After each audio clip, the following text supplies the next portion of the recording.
when you destroy the acreage, the surface acreage, you don't have much value left, do you? 10,000 years from now, there won't be much there except a moonscape.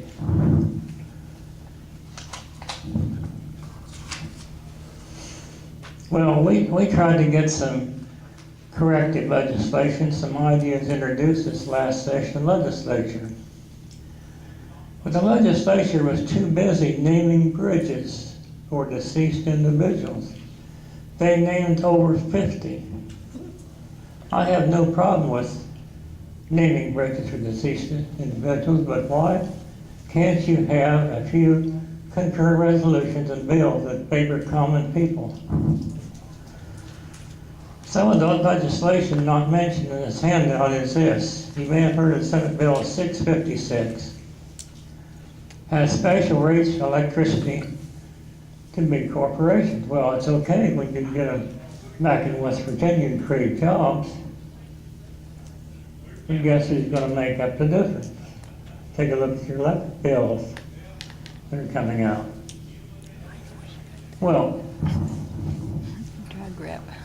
when you take care of the small people, run them out of the state of West Virginia, destroy your tax base, what do you got left?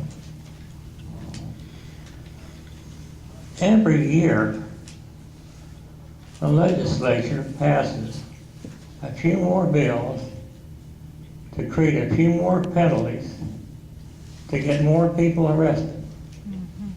Then they bellyache because the prisons are overcrowded. The Senate Journal mentions that we're going to have an increase of prison population, averaging about 5.6%.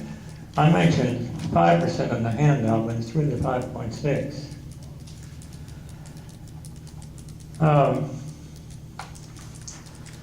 What happens is they increase the penalties. You already got penalties, things are against the law. You make it a little bit more severe. You make people pay more fines. And now this one, 4034, I do mention this one in the handout.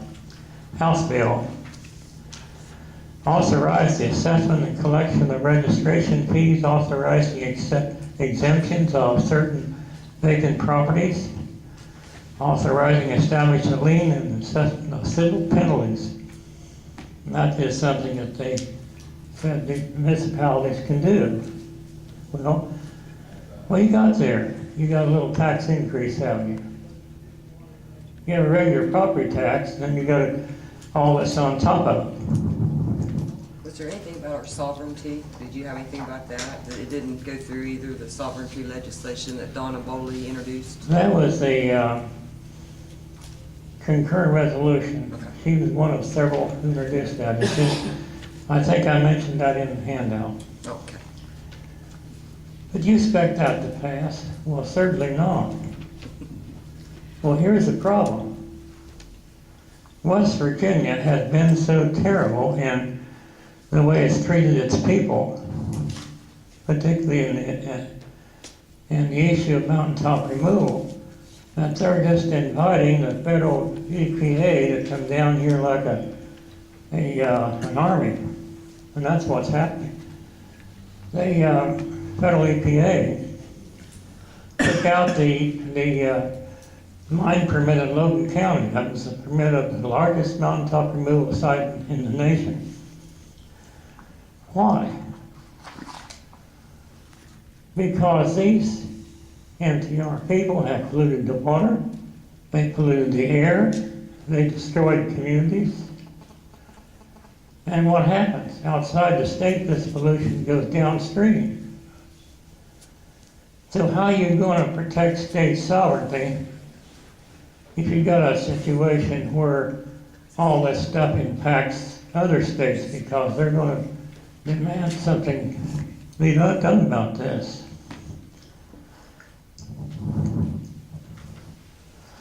I have one labeled here, Senate Bill 215. A little note here, when the government fears the people, Well, they expand certain crimes against government representatives and healthcare providers. And it's not against the law now to say that these people that commit crimes against other people should be punished. But they're going to keep increasing all these things every year. They're going to keep tightening the screws, bit by bit.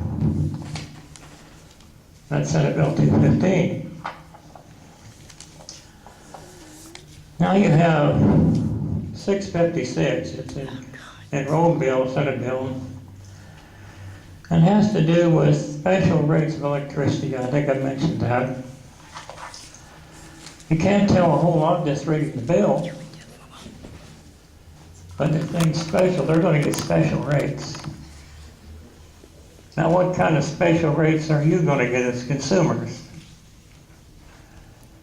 Well, you know how it's going to go, don't you? It's going to go up. Okay,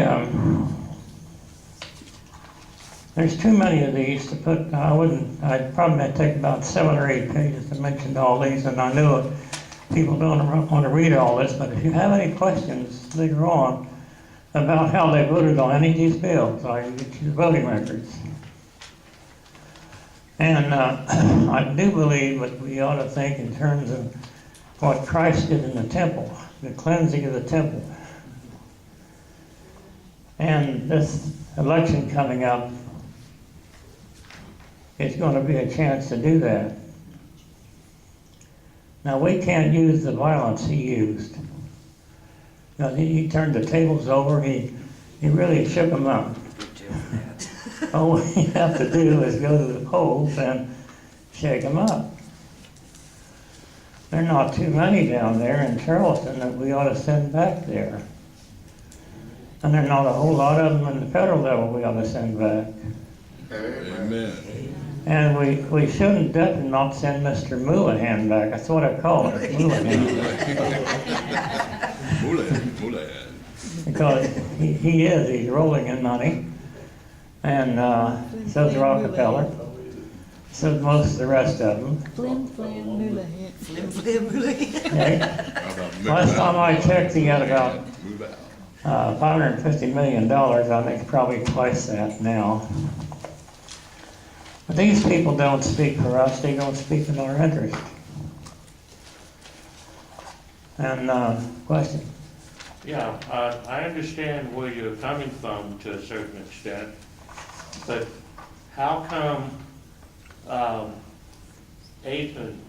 organizations like the Sierra Club or the ACLU, if they're supposed to be there to protect the common man and to protect the EPA, put pressure on the EPA, and they got this multi-billion-dollar budgets that they work from, and they're not doing anything, what chance do we really have?